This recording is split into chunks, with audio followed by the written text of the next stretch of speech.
Kalau tak nak kasih, cakap je dalam dewan ni tak nak kasih. Jangan bermuka-muka di dalam kata lain, di luar kata lain, di luar sana tu kata lain lagi. Jadi belia jangan sibuk nak bercinta je. Apa ni? Contoh pemimpin belia yang berani bersuara, berilmu dan komited dalam memperjuangkan generasi muda. Ini membuktikan bahawa usia muda bukan penghalang untuk memimpin dan membawa pembaharuan. Bismillahirrahmanirrahim. Assalamualaikum dan salam sejahtera semua. Kami dari Kumpulan 10 hari ini ingin membincangkan peranan belia dalam kepimpinan dan siasah syariah. Belia merupakan tujang masa depan negara dan kepimpinan yang berlandaskan Islam. Amalan penting untuk memastikan keadilan dan kesejahteraan masyarakat terpelihara. Jadi apakah peranan belia dalam kepimpinan? Belia merupakan aset dan tonggak pelapis kepimpinan negara. Oleh itu saya yakin pemimpin serta penggerak belia akar umbi memahami peranan mereka untuk menjadi pemimpin pada masa hadapan dengan memainkan peranan sebagai ejen perubahan yang boleh membawa idea segar dan inovatif dalam pentadbiran. Itulah kata Ketua Menteri Datuk Seri Musa Aman.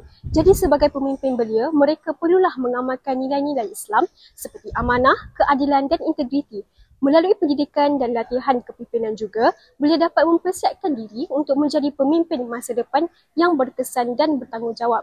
Selain daripada itu, program dan aktiviti kepimpinan seperti ini mampu menjadi instrumen penting bukan sahaja dalam mengeratkan hubungan silaturahim sesama belia, tetapi turut melahirkan pemimpin muda berkualiti di masa hadapan. Itulah kata Tony Fuad ketika merasmikan program kepimpinan belia.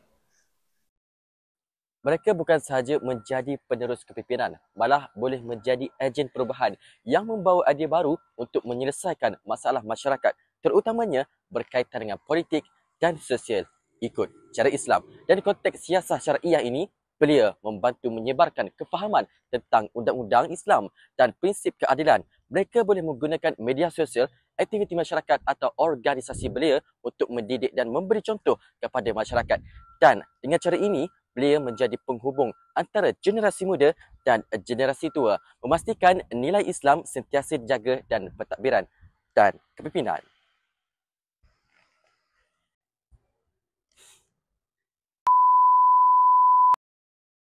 Dalam dunia yang penuh cabaran seperti ini, dengan isu moral, media sosial dan politik yang tidak menentu, belia perlu memainkan peranan untuk membetulkan keadaan.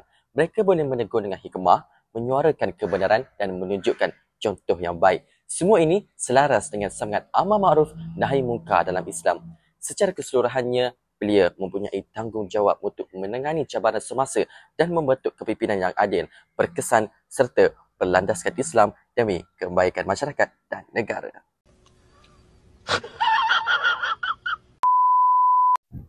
Jadi, kesimpulannya, belia mempunyai peranan yang sangat penting dalam memimpin dan memastikan prinsip siasah syariah diamalkan.